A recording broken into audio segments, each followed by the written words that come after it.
For so long, we talked about getting to this point of the college basketball schedule. And since our last show Monday, gosh, it's paid off. Monday night, we got that big Monday game, Iowa State and Houston. Then last night, Iowa gets that signature win against Nebraska. That's just been a fun 3 days. You have to put football all the way behind you, right? I mean, Super Bowl included. You have to get like all the way around the football corner, which keeps getting, farther and farther down the road each year, it seems. You get around that and like our full attention goes to basketball, and then your teams win, come through with some big games, and you can just kind of put all your cheers into that. Yeah, it's been a fun week so far. We're going to talk all about it. Plus, we learn what it takes to piss off Fred Hoiberg on Murph and Andy. The biggest party of the year is here. Zach Brown Band Love and Fear Tour, presented by Margaritaville at Sea. Friday, November 20th, KC Center. Zach Brown Band with special guest Grace Potter. Tickets are on sale now at ZachBrownBand.com. And a little bit of chicken fried. Don't miss Zach Brown Band Love and Fear live. All right, Zach Brown.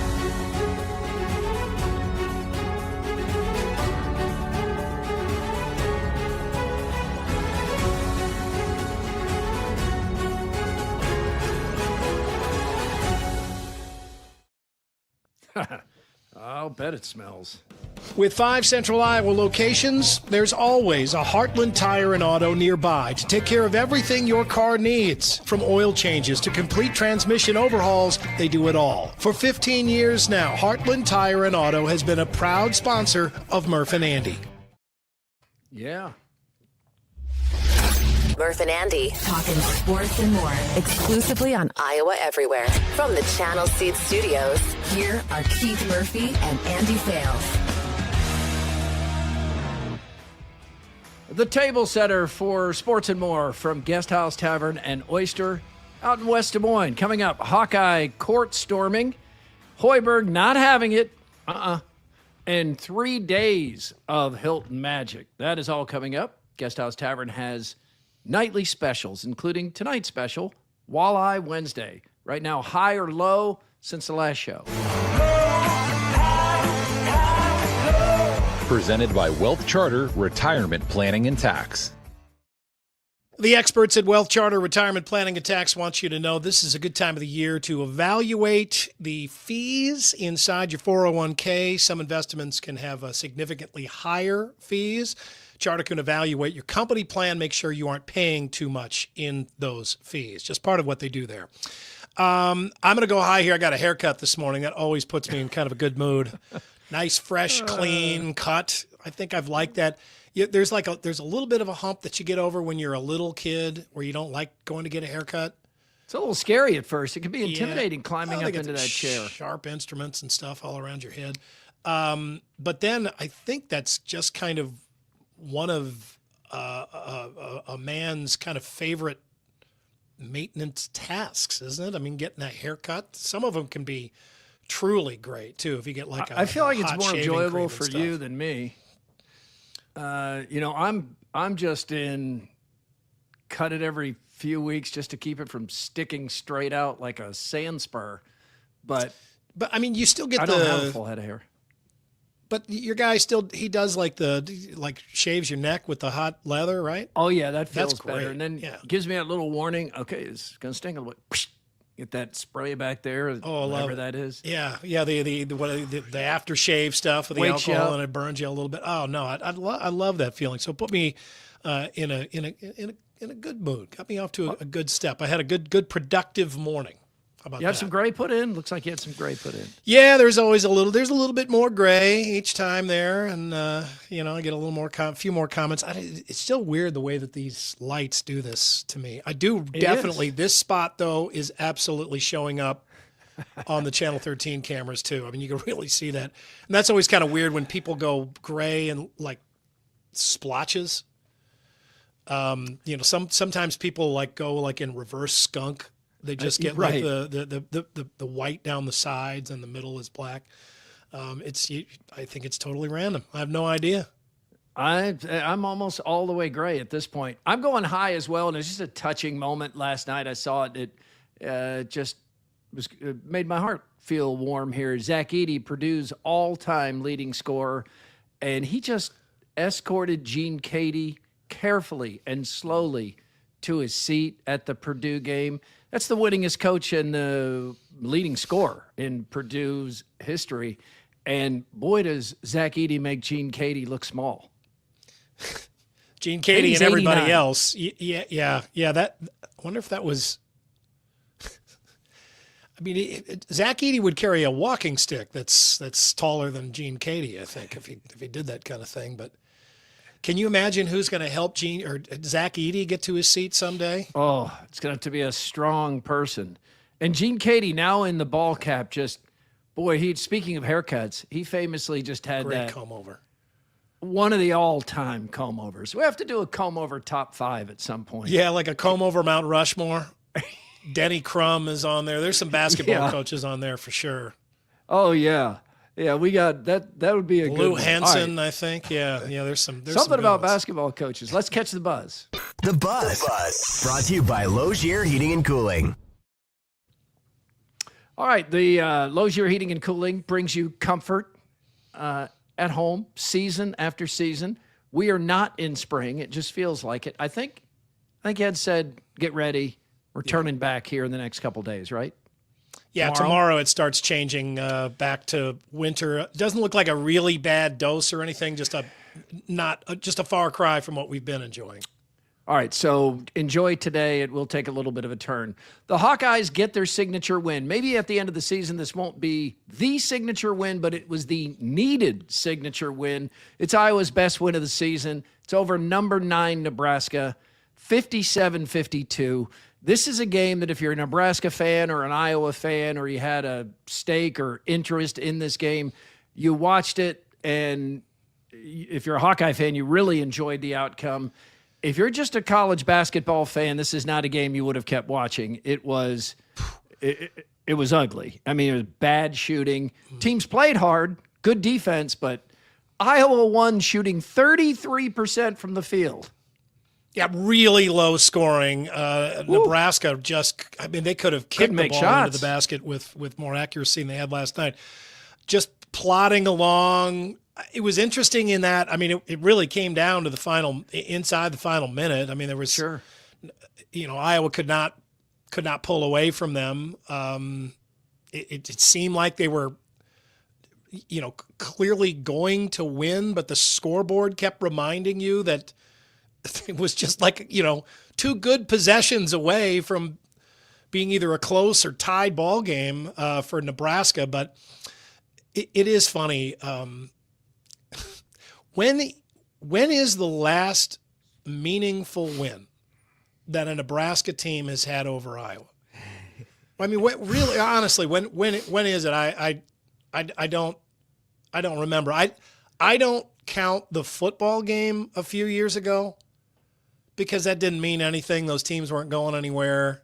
I mean, it was like a moral victory. I mean, like with something on the line. Right. Even the women's basketball game Monday, they filled that place. They held it at 11 in the morning. They had all the school kids in there, and Iowa just thumped Nebraska in that game. The guys at the Iowa Chill had a funny post that said death, taxes, and Iowa beating Nebraska. And that's what it's become. I mean, it's been like... What a flip, yeah. And especially football. Yeah, and it's at times where there really is something on the line for Nebraska. Or they feel like... When is the last time a team from Nebraska, not just Nebraska, like Creighton too, when's the last time one of them had a meaningful win over Iowa? I mean, like a meaningful win. I think the Creighton women beat Caitlin Clark her freshman or sophomore year in the NCAA Tournament at Carver Hawkeye Arena in a real big upset. You may have to expand the net. I think that's it, though. Because you're right, the football game didn't mean anything. The men's basketball team has beaten Iowa, but neither of those teams were very good when those things happened. Yeah, and you would have to catch somebody up who doesn't follow this closely that this was a meaningful big win, and you could understand in a rivalry game storming the court because This is the number 9 team in the nation. I mean, they went undefeated for a long time, and this is the first win for Iowa over a ranked team in 2 years to the exact date, February 17th. 2 years in between ranked victories. Just for context there, TJ Otzelberger's in his 5th season. In his 5 years, Iowa State has beaten 15 ranked teams and 3 top 2 teams. So, I mean, there's the fact that they are ranked. I mean, they're in the top 10. It's Nebraska, which always adds something else. It's Iowa trying to get a noteworthy win still at this point in the season. So, and it's against Fred Hoiberg, who's had a lot of success at Iowa, against Iowa, period. So, I mean, there are really a lot of layers to the joy that went into that win. You know, the actual basketball game, be damned, it didn't really matter. I mean, it was a win. It was what they needed. So I don't blame them for storming the court. I would have been in on that too if I was a student. Bennett Sturtz was the difference in the game. He scored 25 points to lead all scorers, but the real difference was his defense. He was assigned to Price Sanford, and he kept him in check, and that was the difference. And I think Bennett Sturtz has such a high basketball IQ that he just expends his energy on whatever he needs to. Like, I haven't seen him play defense the way he played it last night, but he was called on to do that. He needed to do that, and that was the real difference. The 25 points, of course, mattered too, and so did the rebounding advantage, but his defense was key. So he's doing it all for Iowa. It's hard to point out Bennett Sturtz's best basketball quality, right? I mean, other than something like his high basketball IQ or something really vague like that. But I mean, yeah, because he does do everything well, and he seems to kind of always be switching around to which thing he's doing best that given night.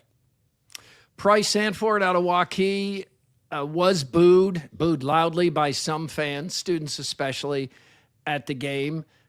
This is later, and we'll hear it in just a minute, addressed somewhat by Ben McCullum, just making sure the whole family feels welcome. They kept showing Price's parents repeatedly. They're dressed in red. They're going to support their son.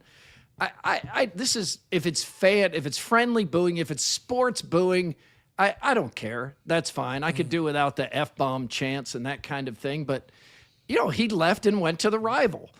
But I don't fault him either. His coach left, and he had a chance to go play for the guy he idolized growing up, Fred Hoiberg. I mean, he wanted to go play for Fred Hoiberg. There's not an enemy of the state in any of this.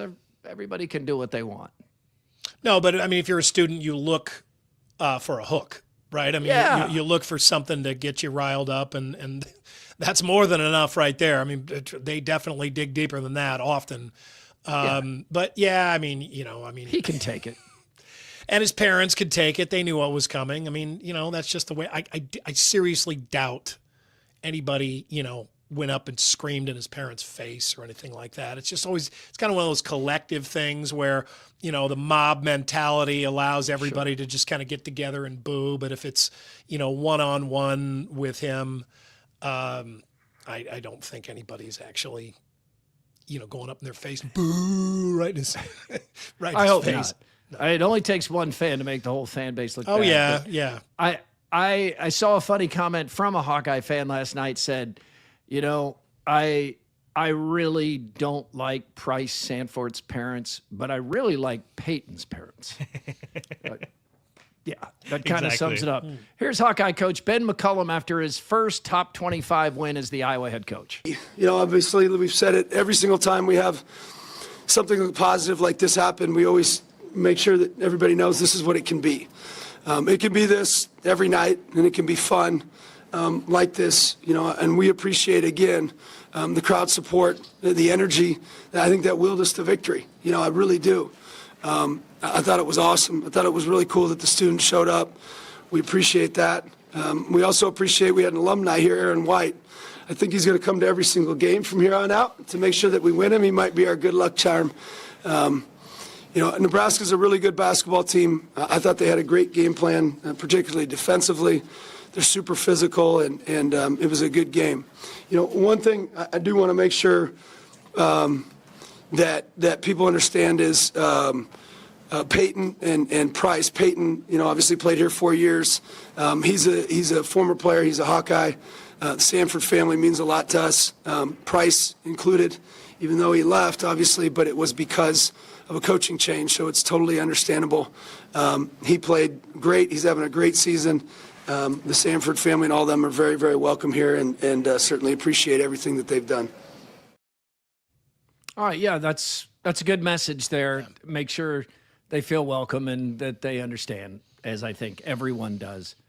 It's part of a rivalry. There's real hate and there's sports hate. And there's more of that that's going to happen in the future, right? I mean, he's going to be on the other end of that kind of stuff, because it's just the way it goes nowadays when there's so much money at stake.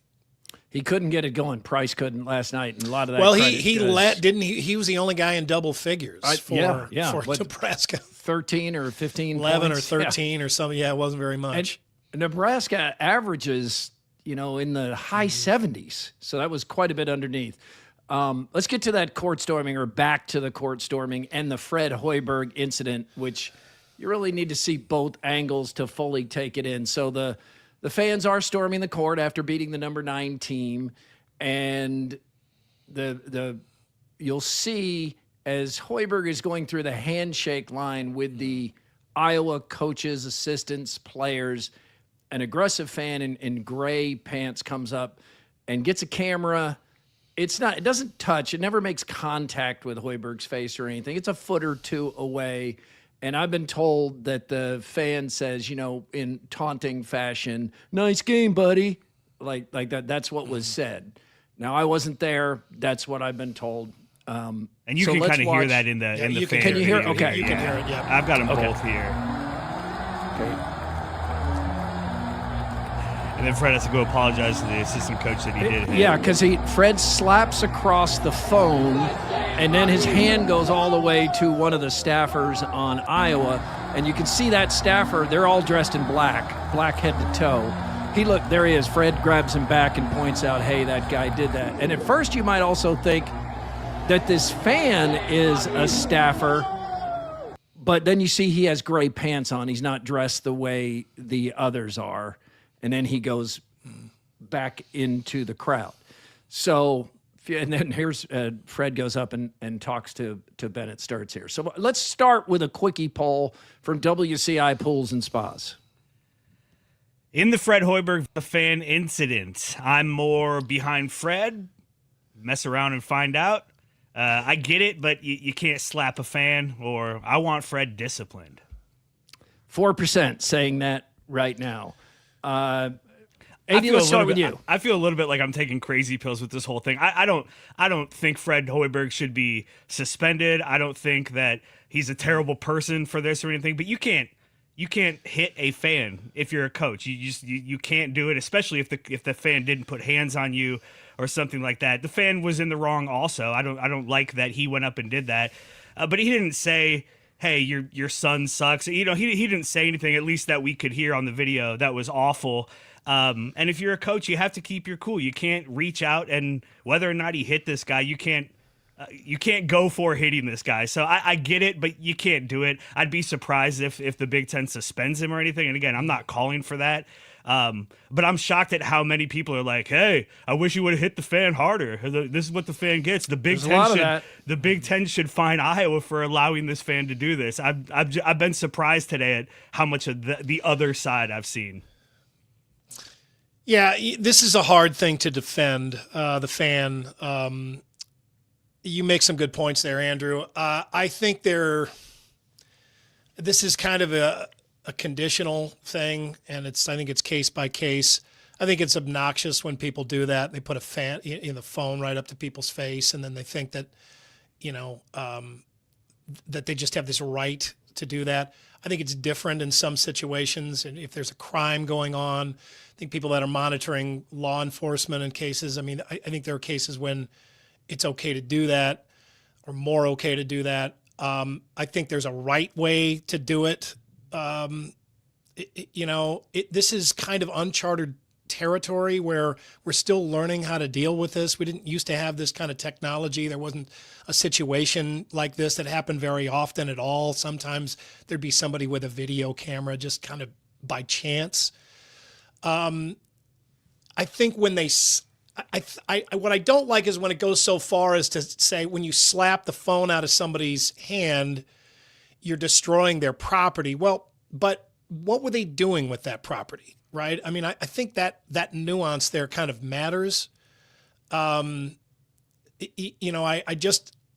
don't like when the fans do this. And I understand that in a situation like that, you have emotions running high, and Fred Hoiberg is a very competitive guy, and or any coach in that situation would be competitive, and they would not like that. And just telling them to just turn the other cheek and look the other way, well, that's easy to say, but that's a tall ask. And if you put yourself in that position, I think you might find it a whole lot more difficult. So, I would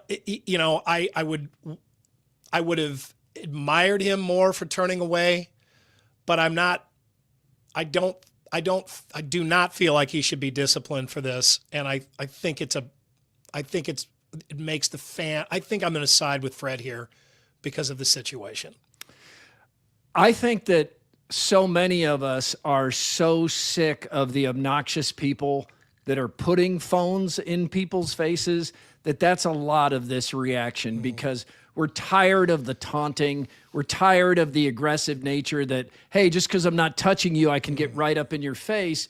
Whereas before technology, it was like if somebody came up and they put their finger like right in your face, a lot of people ended up getting hit in that situation. Mm-hmm. Now, my dad taught me, and we tried to teach our kids, if they don't touch you, if they don't put their hands on you, you have to try to control your emotions and not react.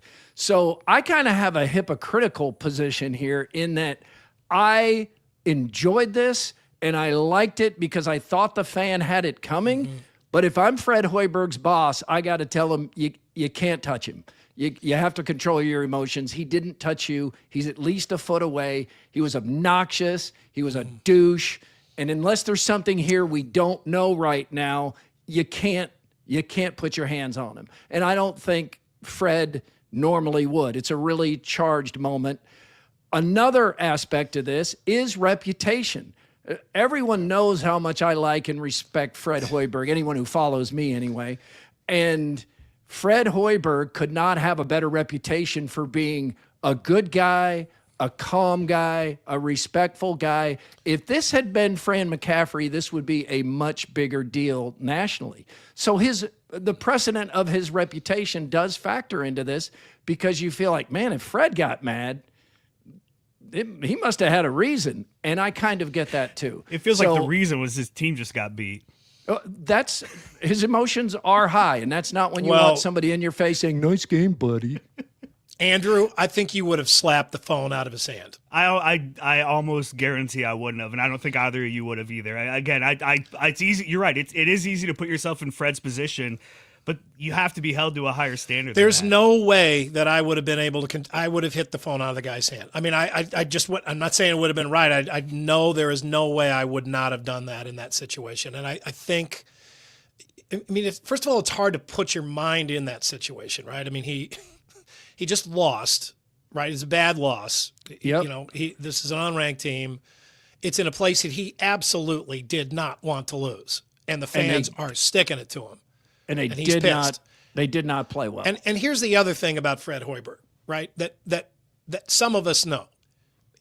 He is he's more competitive, and he's got more of an edge to him than most people realize. He uses that edge in a pretty judicial way. Doesn't break it out all the time, but he does have an edge. I mean, he has a point where Fred Hoiberg gets pissed. So yeah, he's hyper competitive. Honestly, more than I appreciate that about him. So I don't think that. I think that this is something that most people would have done. I think that's true too. I mean, this occasionally has happened to us out in public where somebody will say something nasty to me. It's rare, but like Jenny wants to go after them. And I'll have to be like, they just let it go. You got to let that go. And it's not the same thing, but I can't explain it better than I enjoyed it. I liked it. The fan had it coming. I'm kind of glad it happened, but Fred can't do that.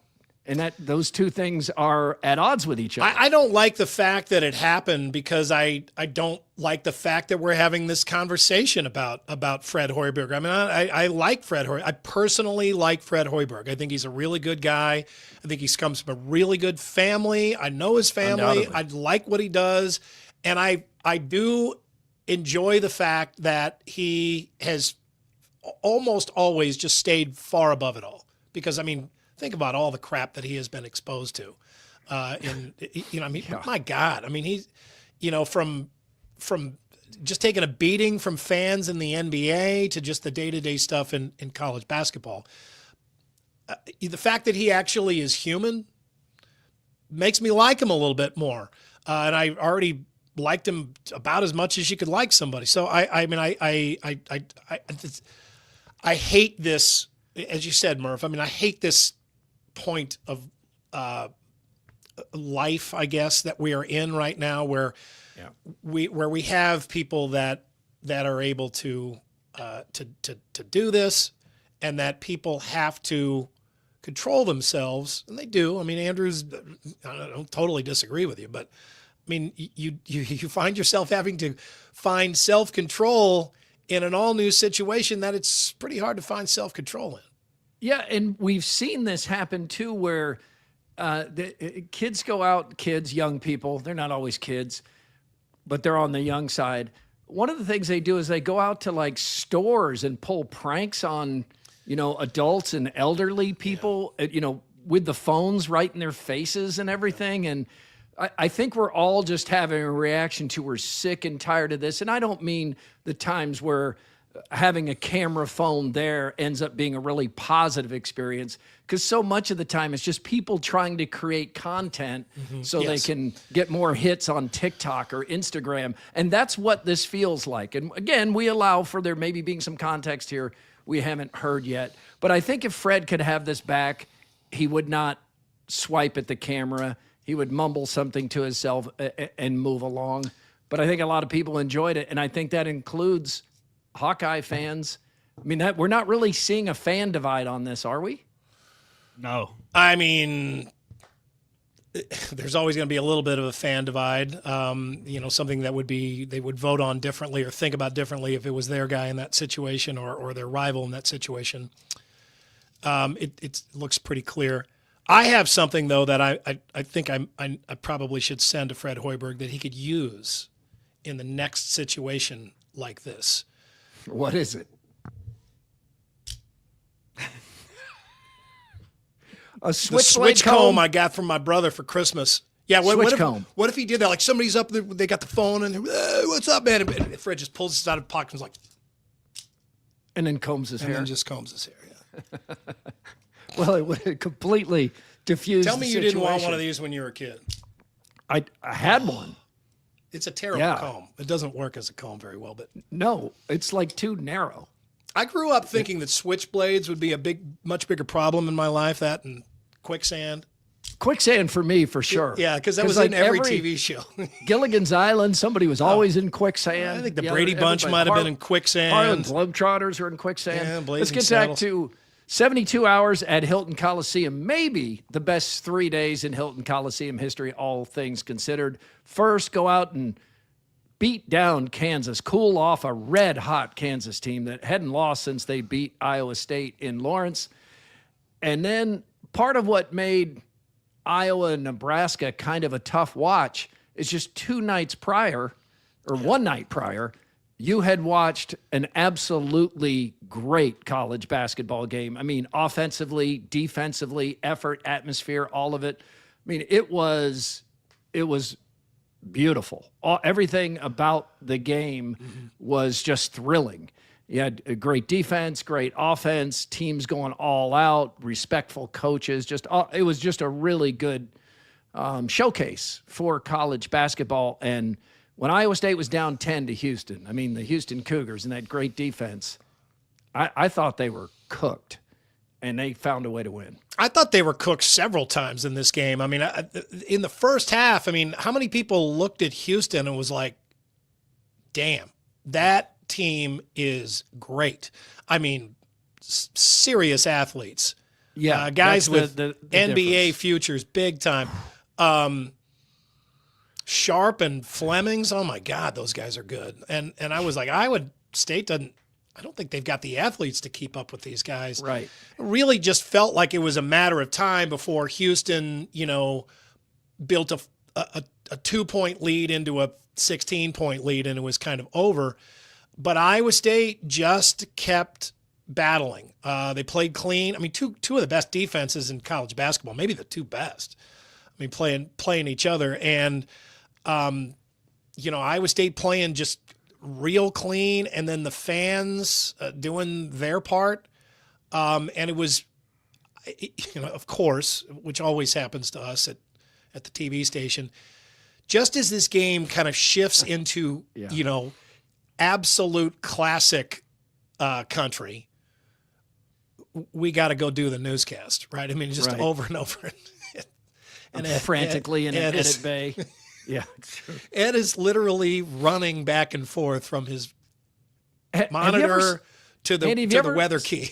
You ever stopped and thought about how Ed has watched the end of more classic college basketball yeah. games than we have? I mean, in real time. You go back, and He's I know got you the went back TV and right watched this there. game. Yeah, he's got the TV right there. Running around trying to get this I had to scene. go back, and I had rolled on it at home, and I had to go back and just kind of watch the last full 5 minutes of gameplay at home, so I could kind of figure out what the hell happened here, because I had stopped watching, and Houston was up 4 or 9 something. or 10. Well, Well, 9 or 10 at one when they were up point. Yeah, late. when they were up 10, I was like, done. But it was like Bateman and Heisey hit those huge threes. yeah, which I missed, and I was like, whoa, and I yell out to it. I was like, how did Iowa State take the lead here? How did this? Or they were, I don't even remember what the score was then, but he was like, oh my God, you missed it. It was awesome. I was like, all right, don't tell me. I'll just have to watch later. But in watching that, it was just kind of a methodical Hilton Magic win where they stay close, get a couple of turnovers, the fans are going nuts, and then the threes come in, right? Where you were like, you couldn't have drawn it up better. Like, okay, you hit a three right now, this place is going to explode. And then right then it happened. Roger says, so you thought ISU was cooked in Hilton? Geez, don't comment on ISU's. You obviously know nothing. Well, jeez, Roger, I've been to a lot of games there, and I thought they were, Houston, well, in fact, Iowa State down 10 points to a ranked team had not come back at home at that point of the game in the second half. So it was it was really impressive. But yeah, I did. I can tell you what I think. I'm not there to be a fan and tell you I thought Iowa State was going to come back in that game. When they were down 10, I thought Houston was going to win. And the most impressive, maybe underrated stat in sports this week is that Iowa State set the new school record for turnovers. Just 3 turnovers against the Houston Cougars, the number 2 team in the nation, with that great defense. I mean, if you told me before the season started, all right, Iowa State's going to break its record for fewest turnovers, who do you think it's least likely to happen against? I would have said, Houston. I mean, that's what Houston does. They turn people over. Houston had 0 points off turnovers. That's incredible. The free throw statistic for Iowa State, 50%. And you beat a team like that when you shoot that poorly from the line. I mean, and T.J. Otzelberger, he's got a situation there because Plato was getting burned defensively. He kept turning his back to the basket, which you have to keep up with these guys. You couldn't blame him, but then the guards would just burn him to the rim, and so they would take him out. They put Buchanan in, and then Buchanan would get these great rebounds. He's playing well. But then he'd get fouled, he'd go to the line, he'd miss the free throws. So you're just like, geez, we can't find a happy medium here. But in fact, I mean, both of those guys were integral to the win, and it just showed, I mean, how good this team can be. Now it's at home, but still, I mean, that was a legit great win. How long did Nate Heise have the ball in his hands in that for that? Less than half shot? a second. That would almost qualify as a volleyball hit. Yeah. How did he? I don't even understand how he catches it, jumps, and still has enough strength to get the ball all the way to the basket from the corner, which is a long way. So great shot. Clearly they practiced that a lot. But I mean, that was an amazing shot. I imagine that's among the biggest that he's ever hit. Assist to the fans at Hilton Coliseum. That was really loud coming through the television. And I know Chris Williams, who's been going to games there for 25 years, said that's the best atmosphere at the end of that game he's ever seen in Hilton. And many people were commenting early that it's much louder than it was against Kansas. Mm-hmm. And Kansas on Saturday, that's a pretty big game. Here is Nate Heise, Jamarian Bateman, Kelvin Sampson, and TJ Otzelberger on that classic game Monday night. It was funny. It was about a minute and a half left. I went up to him and I told him either him or I are going to have a three in the corner, and it's going to win us the game, and ended up being both of us. But yeah, he did say that. It's the atmosphere I've been expecting for a while. Obviously, we ain't have a top 10 matchup the whole season or a ranked matchup the whole season, but it was what I was looking forward to, and they lived up to it, and that's why I say we have the best fans in the world. Iowa State's good. It's not an easy place to come and win. But, when you put yourself in a position, it's disappointing. I'm disappointed we didn't win, but I'm not disappointed in our effort. Our kids tried hard. The energy in the building and playing in front of the best fans in the country and knowing that they're behind us. And so every big play we made, you just felt that energy continue to culminate. And then Nate Heise hits the three with a minute and whatever it is to go, and you feel like the place is going to explode.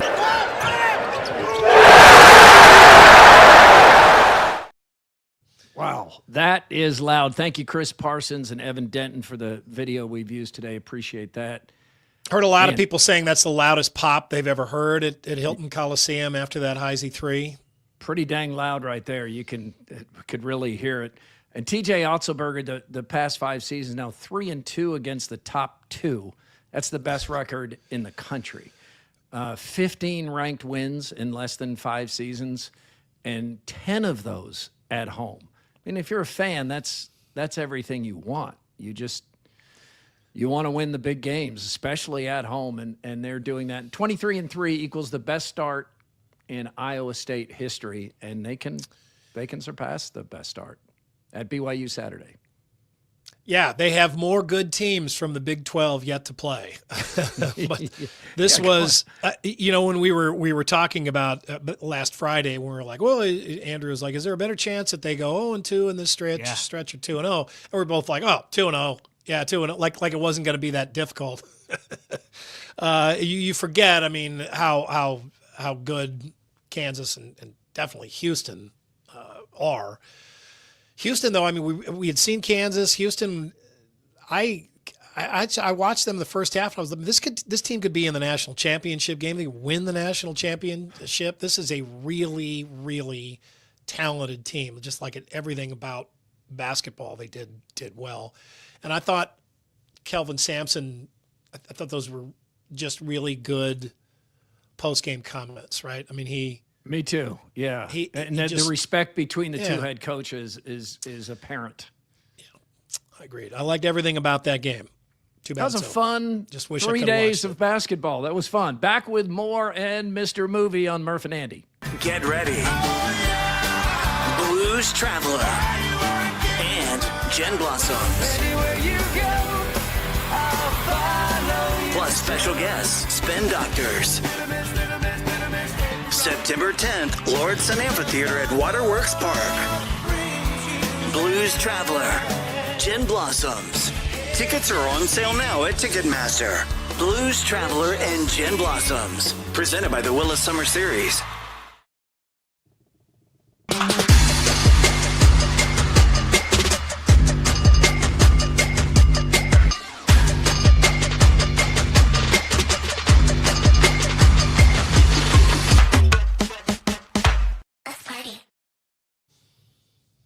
Murph and Andy Show is brought to you in part by Ramsey Subaru, home of the toughest, most reliable cars in the world and the people who back them up, on Hickman Road in Urbandale.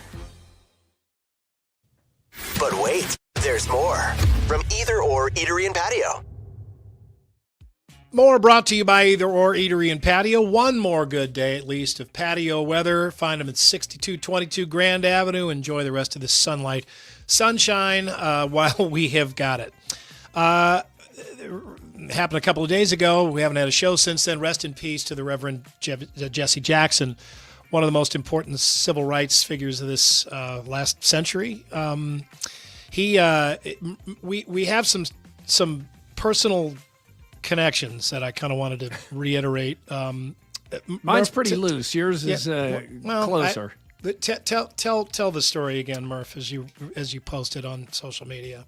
Well, we were just we were getting ready for sound off. It was a Sunday night. I'm going to say 2004, maybe. Does that sound right to you, Andy? About 22 years ago? Yeah, I think it was connected to the presidential election that year.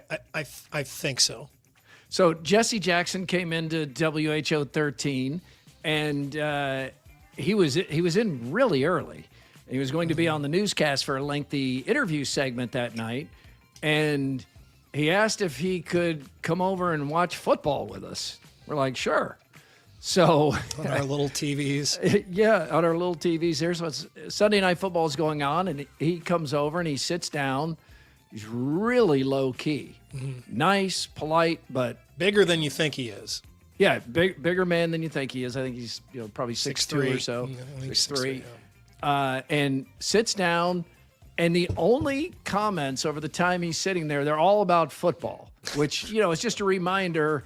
You don't have to always sit down and talk politics with somebody, whatever your politics are. With a politician even, right. Yeah, that's why sports is often the great unifier. It should and can bring us together outside of whatever our politics are. So he sits down and I remember he was complaining a lot with his frustrations with the Redskins. I don't remember if they were playing that night, but I do remember that part of it. And then he got up to go and appear on the newscast, and I just remember being stunned at how low key he was. That even when we were talking football, he's just soft spoken and like that. And he thanked us and he went on. And that camera came on, and bam, the Reverend Jesse Jackson was in the room. That red light came on. There's a little lesson there for me, but I mean, the guy that one of the great Saturday Night Live segments of all time, Jesse Jackson reading Green Eggs and Ham. That's not even my favorite Jesse Jackson. The part of that was one of the funniest turns as a Saturday Night Live host that I think anybody's ever had. His opening monologue, you can see on YouTube. It's really funny. First of all, he delivers it really well.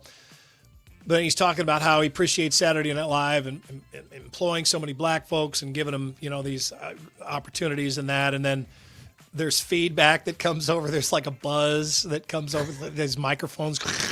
He's like, "Where's the buzz coming from?" And then he goes in back, and all the white guys in the control room run out.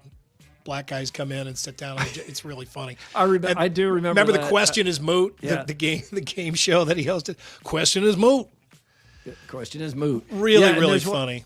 One other thing after his, he clearly cared so much about football, but it made me go back and look. So I didn't know this. I was not a Jesse Jackson historian in any way, but he went to the University of Illinois. He was a college football star in South Carolina. He went to the University of Illinois, did not really enjoy his experience there, so he transferred to North Carolina A&T, where he was a starting quarterback. So, anybody who starts at quarterback in college loves the sport or knows the sport or plays the sport. So that was a memory that came to me. My story. So my dad I was talking with my mom. We couldn't figure out exactly which year it was. We think it was like 1966. So my dad has graduated from college, and he is in divinity school. He decides he wants to be a minister. so he's in divinity school at Chicago Theological Seminary, which is part of the University of Chicago. And Jesse Jackson is one of his classmates, and they're in that divinity school, which probably wouldn't have been a lot of people there. So they're there together, and he recruits my dad to be.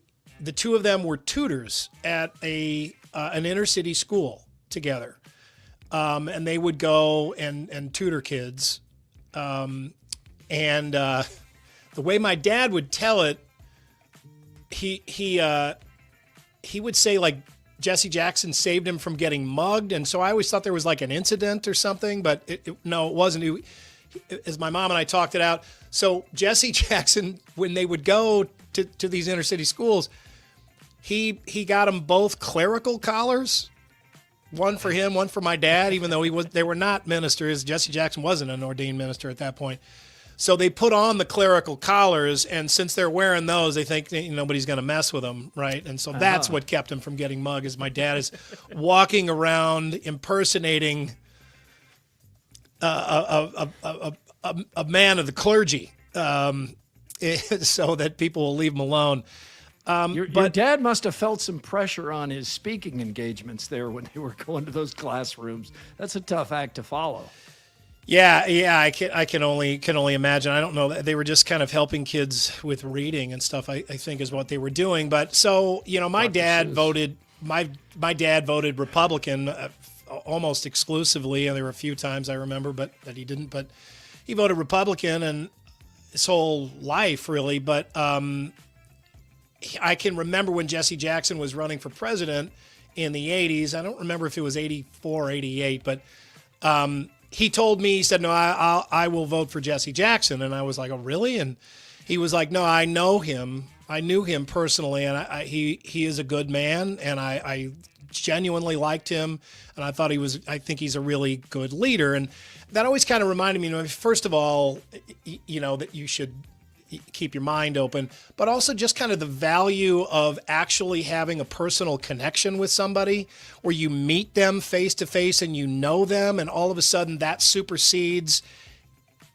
anything else, their political views, any religious views. I mean, if you know them personally, it's like that's the most important judgment of their character. Your analysis of their character should start there, which I always kind of appreciate about local politicians, people in city councils and stuff like that, where you don't know really what political party they're part of.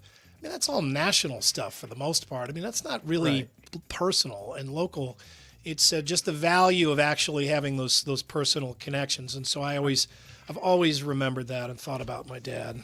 I think that's why so many people have been brought together across all kinds of different lines and experiences in locker rooms and bunkers, because you're brought together, and sometimes you're forced to see that we can all. And it works the other way too. I mean, there could be somebody that's completely aligned with you politically, and you know them, and you think they're a douchebag, and you're like, well, I don't like that guy, and you don't want to vote for him. So I mean, it definitely goes both ways, but that personal connection supersedes all, and it should. Moving on now. Early this morning, the National Weather Service placed Des Moines and Polk County under a red flag warning.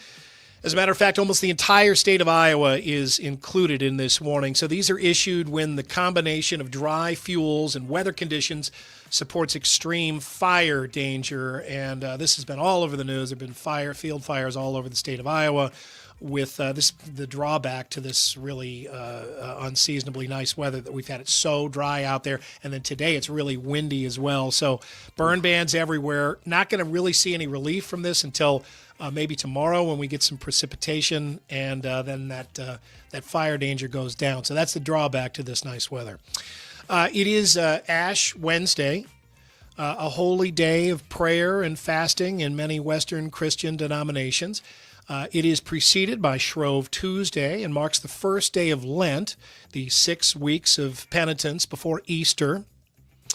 It has also, at times, been used to mark less than holy observations, such as in 2015, where in Terre Haute, Indiana, a gentleman's club called Wet Willie's Booby Trap Lounge offered no cover and 50% off private dances in the Champagne Room in honor of Ass Wednesday. Now, while the club did exceptionally well for a weeknight, the gimmick was not well received by the local Catholic diocese, and club owner William Henry Spool later apologized in the local paper. Wednesday. In the most logical of segues, the fashion police are out in full force in Sydney, Australia. The Northern Beaches Council has officially banned people from wearing thong bikinis on their hop, skip, and jump buses, citing hygiene and comfort concerns. The new rules require scantily clad beach, and we're showing you some examples of thong bikinis so you know what we're talking about here. These are just random people on the beach, right? Yeah. But I mean, they're not. Maybe everybody doesn't know what we're talking about. These are thong bikinis. Yeah, right. Citing hygiene and comfort concerns, the new rules require scantily clad beachgoers to wear some form of clothing over the butt cheek bearing garb. Those against the ban say the council should have more pressing concerns than harmless fashion choices. Those in support simply say they've got a right to not have someone's bare butt cheeks in their face while they're packed in like sardines on a bus. Sometimes the butt cheeks will actually brush people's regular cheeks, or their hands will accidentally fall into the butt cheeks, and that can lead to confusion over whether the touch was intentional or not. Now, research by the Moore team has revealed that there are technically several different types of thong bikini bottoms. There's the traditional thong. There is the G-string. There's the whale tail. And there's the Brazilian thong. Really doing a deep dive here. Yeah, well, the word thong originates from the Old English twang or twang, meaning a narrow strip of leather, band, or cord. It traces back to Proto-Germanic thwang, associated with pinching or pressing. Uh-huh. Moving on now. I've heard a word you said. Do I need to repeat it? I don't think we have enough time. All right. Bruce Springsteen and the E Street Band just announced a new 20-date tour, a new one. It kicks off soon, March 31st in Minneapolis. In late April, it will be back in the Midwest when they play the United Center in Chicago, and then has 10 more dates after that. Still going. Good for Bruce. Congratulations to a guy named Micaiah Thompson, I think that's how you say his first name, who rather than watch the Super Bowl took his kids ice fishing on Lake of Three Fires in southwestern Iowa and ended up catching a state record black crappie. Wow. This fish is 3.95 pounds. Caught it through the ice. If Bryce Miller saw this, he would be down there fishing on this lake on Saturday, or trying to, but there won't be enough ice. The ice is done. Ice fishing season is over. Andy, if you caught this fish on Super Bowl Sunday or any day, would you know immediately that it was something special? I mean, would you? Absolutely. That's okay. A huge crappie. Yeah, I've caught some really big crappies before. That's a really big crappie. And photos never do fish justice. It's like, see them up close. You have to almost hold it toward the camera. They get a little bigger. Yeah, people do that. This guy's not doing that. He's just kind of holding in front of it. That's a state record. That's the biggest one. And then we'll end with this. We have an update on the Olympic condom shortage. It's over. They've been restocked. Let the wild rumpus resume in the Olympic Village. That's after 10,000 condoms were snapped up in just the first 3 days of the games. Quote, the IOC... I'm sorry, how many did you say? 10,000. 10,000. 10,000? Yep. That's a lot. There aren't rubbers. anywhere near that many athletes. No, it's almost like people were taking more than just one apiece.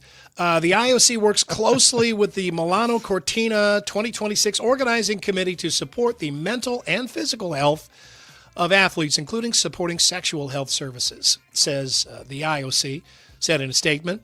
While there's no doubt the athletes do get quite promiscuous during the Olympics, the shortage is almost certainly due to the fact that Olympic condoms always become one of the most coveted souvenirs of the games. That's most likely the reason? Oh, yeah. I can see that. 10,000 in 3 days. Yeah, I Googled that there's about 2,900 Olympic athletes all told. So, yeah, that's a lot. 3 1/3 condoms each. Yeah. And that, did you see the symbol on the photo? Like, what's that? A couple of, what are those, bears? That's foxes? the stoats. Yeah, the stoats, the weasels that are the mascots. Those are weasels. Yeah. Okay. Weasels are very promiscuous, by the way. Those horny little buggers. I've always heard that. Yeah, that's all right. That's your more, everybody. Confluence is the official beer. Happy Ass Wednesday. Murph and Andy. I'm just all thrown off. Confluence is where good things come together. Stop by the tap room. You could sit outside on the deck again today. Absolutely. Jeez, great day to be on the Confluence deck. Yeah, they've had like an extra spring. Ladies and gentlemen. Oh, yeah, get after it. It's a big mug of beer for that lady. It is time to go to the movies.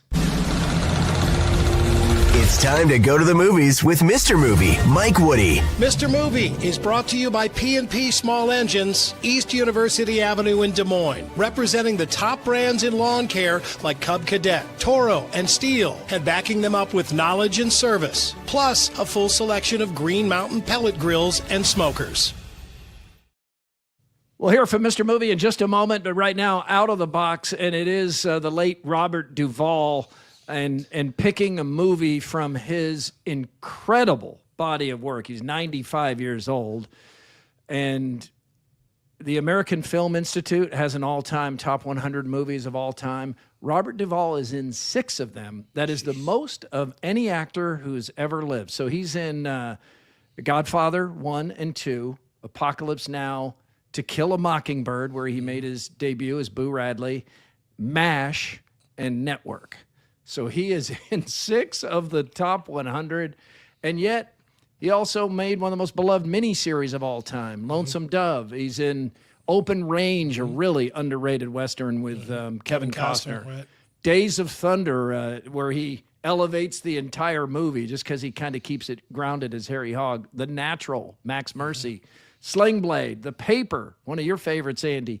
Tender Mercies, where he See, I won forgot an about Oscar. that. That's the thing about Robert Duvall is you can think you've named all the great movies that he's in, and then somebody brings up one that you can't believe you forgot. I know there are so many. So we're going to start, and I thought about picking Days of Thunder, but I just can't get past how I can't move past how great he is in The Godfather as Tom. They shot Sonny on the causeway. He's dead. That is one of the best delivered lines of all time. And I think Duvall had said he was most proud in his whole career of how he delivered that line. You know, remember The Godfather says, "Now you've had your drink. Mm-hmm. What do you need to tell me?" Consigliere mine. And he just what do you have to tell shot Sonny on the causeway. Yeah. He's dead. I mean, he's telling. He's so great in that. And Andy's just he's not a son by blood, but he becomes to be seen as like a real brother and a real son, and it means the world to him. And he's just he's an understated huge figure in the whole series. Yeah, and such a crime that they didn't find a way to get him the money that he wanted and put him in Godfather 3. I mean, of the many strikes against that movie, that's maybe the biggest one in my mind. But so good in that movie, and so good in everything he does. This was really hard for me to narrow this down. There's so many good choices, but I'm going to take one that we have not named yet, and that one that most people are probably not even aware of. But Pat Conroy is one of my favorite writers of all time. His classic book, The Great Santini, is phenomenal, and it was made into a movie in 1979 that doesn't get a lot of press now, but Robert Duvall stars as Bull Meacham, who is the great Santini, a Marine fighter pilot. Great name too, Bull Meacham. Bull Meacham, and he has this family that's loving wife, loving family that has to move all around the country as he's kind of reassigned around as a military family does. But he is. I mean, he's very similar to the character that Mr. Movie's going to talk about in Apocalypse Now, but he's this way over the top, hyper competitive man, kind of living in the past, who's this humongous personality. Robert Duvall was 5'10", but in this movie he looks like he's 6'6". I mean, he could ramp up his personality like few others in that business. Presence, yeah. Just the presence, and I mean, like the intimidation factor out of a ball guy that size. I mean, the guy was just he was just a monster on the screen. So this is a good movie. Mostly, it's just an amazing performance by him. If you haven't seen this, I mean, Roger Ebert gave it like 4 stars. I went back and read his review this morning. I kind of thought, I mean, there's some holes in the movie. It's not great, but he's so great in it that it's absolutely worth watching. And of course, it's a great story that's kind of autobiographical by Pat Conroy. Yeah, you can see his point of view, and you also feel for the family that, they don't want to be in the military. They just want to have a normal family life. That's a good choice. And it's a movie I haven't thought about in a long time. AD, what do you have out of the Duvall canon, which might be the most impressive? Yeah, I'm also not going with like one of his Oscar-winning roles or his classic roles, but Secondhand Lions is a movie from 2003 with Michael Caine and Haley Joel Osment, and a young boy is sent. It's like in the 60s. He's sent to spend the summer with his 2 kind of crazy great uncles who have had this adventure-filled life, but they've kind of isolated themselves from society. And through the summer, they teach him kind of how to be a man. He teaches them kind of how to re-engage with life. And it's a little Disney-fied. It's like Andy said, there's some holes. It's not a great film, but it's a fun crowd movie. Pleaser though. It is. People love this movie. It's a fun movie. It's a crowd-pleasing movie. If you want to just get away for a couple of hours and really kind of enjoy it, this is a movie worth watching. Yeah, Jerry points out Duvall's even good in Kicking and Screaming, the soccer movie. We used to watch that with the kids all the time. Will Ferrell, and he's his dad. Yeah, Four Christmases, he plays a curmudgeon dad in that also. He's good in that. Watch him in Sling Blade. Does he even have a line in Sling Blade? I mean, he's like muttering to himself, I ain't got no boy. That's it. That's all he does. But like, he's got so much presence in that scene. You're like, whoa, that's Robert Duvall. And you might, as you said about his presence, he might have been 5'10" in cowboy boots, but that's what he was listed at.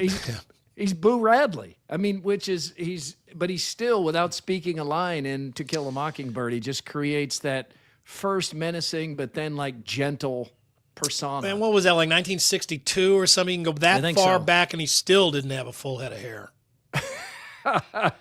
He might have come out bald. All right, let's get Mr. Movies, Robert Duvall choice, and this week's reviews. Wow, what a great loss with Robert Duvall passing this week. I've got a quick story for you, and I'll make it quick. 1979, at the Phi Gamma Delta House in Iowa City, Skip Carroll, Bill Peters, and I got in a car and drove from Iowa City to Des Moines to see Apocalypse Now at the River Hills Theater, and to this day, it was such a great experience on that huge, huge screen. And then when he delivers the line, I love the smell of napalm in the morning. Holy cow, man.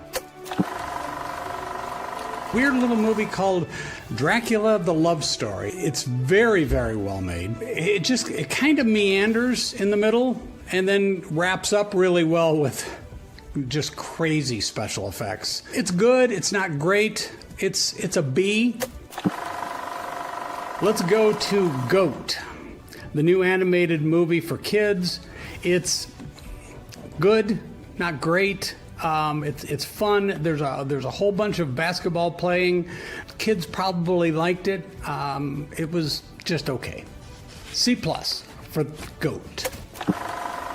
Okay, here's your movie of the week, possibly movie of the year. Crime 101. This movie from start to finish is absolutely brilliant. Brilliant. Not good, not very good, but brilliant. It is as close to a perfect movie as I have seen in a long, long time. If you get a chance to see it, go see it. It's well worth seeing. And I think that's it for me, guys. You guys have a great day, and see you next week. Love that. Nicely Loved it. done. That's great. Yeah, that's really good. Thank you, AD and Mr. Movie. And an A for Crime 101. I didn't expect it to be that good. It's got a good trailer, though, so maybe I'll check that out. Did want to mention, Andy, series on Prime, Soul Power, The Legend of the ABA. It's 4 parts. I think Common is the one of the producers. He's the narrator, and Dr. J is one of the producers. Yeah, wow. Dr. J is in it. Dan Essel, Rick Barry still as confident and cocky as a man can be. It's really well done, and there's a lot in there, including several of the authors who have written about the ABA, but just the ABA NBA battle and just how it transformed the NBA. Like, it completely changed the way basketball was played and how entertainment was presented, mostly for the good, some for the not good. But it's well done. I think you'd enjoy it. I'm going to start that tonight. I'm looking forward to that. Just to comment a little bit on Mr. Movie's Robert Duvall choice, that is the best example that probably will ever exist of an actor coming into a movie for a very short time. He's barely in it, and absolutely dominating not just the scene, but he's the most memorable character in that long, great movie. I mean, he becomes one of the most quoted movie characters ever. I mean, I can't imagine anybody else being able to do that as well as he did. I remember the first time I saw that movie, which is one of my favorite movies of all time, but I had it's in the zeitgeist enough that I knew Robert Duvall had this line, and you're like halfway through the movie and Robert Duvall's not in this movie. And then all of a sudden he is, and then he's gone in like 7 minutes, and you're like, what? That was all he did in this movie, and yeah, sure enough, that's all he had to do. You remember Christopher Walken in Pulp Fiction? This is it's ridiculous. It's a ridiculous scene. They're surfing in Vietnam under heavy enemy fire. Yeah, he refuses to give in to changing his day based on bombs falling and the war going on. There's a famous surfer. He wants to surf with this dude. Yeah. He's all excited. That's all he's fixated. Charlie, don't surf. And then before he delivers the line, first we see him just standing up, not ducking, walking straight through the sand as bombs are falling all around. It's just, I like to play Wagner. Yeah, come in right. He has speakers out of the helicopter as they're coming in. Of course he does. Oh my God. It's like it's a comedic turn in this really intense movie about Vietnam. And you're like, you come away, you're like, wait a minute, was that in that movie? Why was that scene in that movie? You're just like, oh my God, I can't imagine doing it without it. For anyone who missed Mr. Movie's review with AD's terrific editing, we'll post that on X and at iowaeverywhere.com. We'll get it out there so you can review that. The big takeaway, though, is that A for Crime 101. Throwdowns now. Throwdowns. It's Throwdowns. Backed by Heartland Tire and Auto. Heartland Tire and Auto, an authorized dealer of both Firestone and Bridgestone tires. Murph, on Monday when we discussed North Dakota State headed to the Mountain West, William Straight in our comments asked who would reach the college football playoff first, Iowa or North Dakota State. Iowa would likely have to be like top 4 in the Big Ten. North Dakota State probably have to go like 11-1 and win the Mountain West. Which of those things happens first?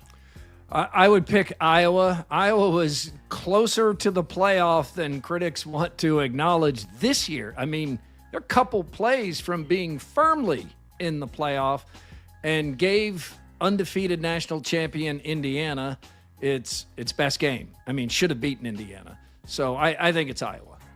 I agree too, and the strength of that conference isn't going anywhere. Whereas the Mountain West is always going to be, a conference where they have more than just their record to have to prove to people. So I mean, it's an interesting concept, right? I mean, the idea that they could go out there and become a dominant team right away, but it is going to get tougher for them too. Andy, the State Fair announced that AJR is playing the Grandstand this year. That's my son's favorite band, so we're going to be going to that. It made me think or ask you guys, do you consider that the State Fair a good place to go to a concert? I mean, I love outdoor venues on nice nights. I can't remember the last time I was in that grandstand. Are you talking about just in the grandstand or anywhere at the State Fair? Yeah, just in the grandstand. I mean, it's not really made for that, so I can't imagine anybody would consider it a great concert venue, but they really do get big names in there, and it's a fun crowd and a fun atmosphere, so sure. It's greatly improved. They've really improved the acoustics and the stage and the setting there. I think it depends what you're after. I mean, if there's a quiet artist that you really care about and you want to see and hear every word, that's probably not the place. But if you're going to see like Brooks and Dunn or Luke Combs or something, and that's a perfect setting for it because it really is like a slice of Americana. I mean, you can see Ferris wheels behind the stage and people are walking around. I think it depends what the setting is. Like, that wouldn't be the place to go see Simon and Garfunkel in their heyday or anything. But you see a rock act there, nostalgic act or something, you're gonna have a good time. And what is AJR? I don't know what that is. It's like a pop band. Who that is? It's three brothers who look like triplets. Yeah, Okay, so electronic kind of music, but it's not like EDM or anything like that. They're just kind of singers. So AJR doesn't stand for anything like BTO. It's just AJR is what you call I think it's the three brothers first. Andre, initials. Johnny, and Robert or something. Whatever their name is exactly. Okay. I'll ask Charlie. He can tell us on Friday. I did not know. I saw that they were coming. I was like, I don't know who that is. That was his Did you first. know AJR? They played Wells Fargo Arena last year sometime, and my son and my wife went. It was his first concert, and then he was all excited when he saw the news this morning. Adam, Jack, and Ryan. There you go. According to go. John. Oh. All right. Speakpipe.com/Murph_Andy. That's where you tell us what's bugging you. Can be about anything. In fact, I think AD likes it more when it's not about sports, but it can be about sports. So just go to that site. It's easy to do. Sounds good. And then you'll get the full graphics and photos treatment. It's all powered by the Cellular Advantage, with at least 35 regional locations and proud partner of U.S. Cellular and T-Mobile. So thank you, Cellular Advantage. Been with us for a long time. We appreciate Doug Eklund and his whole crew, which is a big crew these days. Time for the Andrew Downs audio drop of the day, and we call it the AD Squared. Yeah, powered by Game Day Men's Health, Ankeny, West Des Moines, North Liberty. Wherever you are, there's a game day near you. We're not too far into 2026. You can still hit your goals with Game Day Men's Health. UCLA head men's basketball coach Mick Cronin's he just seems like an asshole. Let's just say it how it is. He really does, and that was on display again last night after his team lost at Michigan State. What was your thought in the student section chanting Booker's name? I could give a rat's ass about the other team's student section. I just meant the overall the way that you. I would like to give you a kudos for the worst question I've ever been asked. All right, I'll take it. Did you like You should take it. the preparation of the... Do you really think I care about the other No, team I don't. student I don't section? think you care about the other. Are you team. raising your voice at me? No, I'm just. Yeah, you are. talking. Yeah, you are. Come on, dude. I'm not raising. Come on. Yes, you are. Everybody's standing here listening to you. Everybody. This is on camera. They can hear you. I answered the question. I could give a rat's ass about the other team student section. I coach UCLA. I don't care about Michigan State students. I mean, who cares? What a prick. Jeez. Are you I raising hope your that guy voice at goes me? down hard. I mean, to be in the power tower to the point where you think you could tell another grown man working, are you raising your voice at me? Well, you could tell that just bothered the hell out of him, too, that he got asked that question, and he could not move on from it after he gave that flippant answer. And I don't care about that. Oh, I care about your question, though. I hope he stays in the job, though, because I look forward to the next Mick Cronin comment. Like, you don't know what he's going. You know, he tossed one of his own players out of the game. Did you see that? That also happened in this game. Guy went in for a hard foul, got a technical, did not get ejected, but Cronin ejected him. I don't know. I think he's good for college basketball, but man, Right, if he's not on your team. Yeah. yeah. Quickie poll results. Looking forward to seeing where this is after nearly 600 votes. Is in the Fred Hoiberg versus fan incident, I'm more behind. Fred says 72%, 25% say get it but can't slap, and 4% want Fred disciplined. Lots of votes in this, by the way. Yeah, that's it's going to be interesting to see if there's anything else to this. There usually is. We'll find out what it is. Hey, thanks for hanging out with us here on Murph and Andy.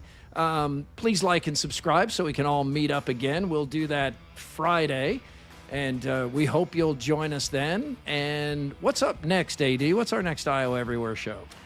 Well, we always have a busy Thursday with two guys. Although I think the two guys is tomorrow. They're in the morning tomorrow, and then we got Overthinking at noon. Yeah, Legends and Listeners will be in between those two. Overthinking at noon. Buckets at 8 o'clock tomorrow night, and then we're back Friday afternoon. It's all going down or out.